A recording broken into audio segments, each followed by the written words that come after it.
I know a lot of people are nervous to be back at school. A lot of people a lot of people don't want to be here. Students from Newtown, Connecticut returned to school for the first time since the shootings on Friday. At the same time, funerals continued for the young victims. Sandy Hook Elementary, however, remains closed. It's still undecided if it will ever reopen. Well, the grief over those shootings has been felt all over the country, and tonight the town of Silva held a prayer vigil to remember the victims of Sandy Hook Elementary. News 13's Megan Shearing joins us live from Jackson County with tonight's top story. Megan, tonight's service was a way to bring the community together. Absolutely, Darcel, and to possibly provide some comfort for community members. Those I talked with tonight say the tragedy in Connecticut still hit close to home.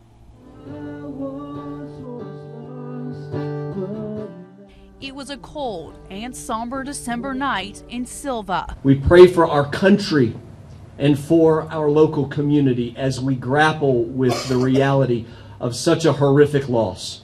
As grieving community members descended to Bridge Park to show their support for Newtown, Connecticut. And we understand things like death, but at such a young age we don't.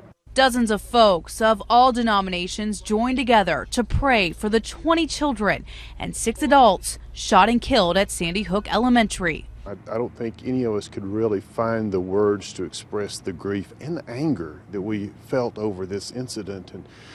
And those families' grief was our grief as well. Caroline Praviti.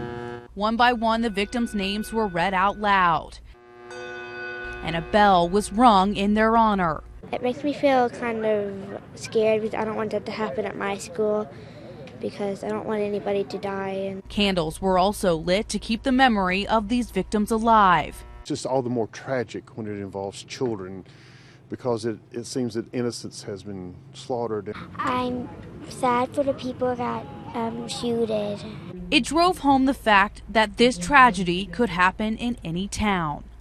In Silva, we're thinking and praying for the families, the victims of the families, and our hearts are with them.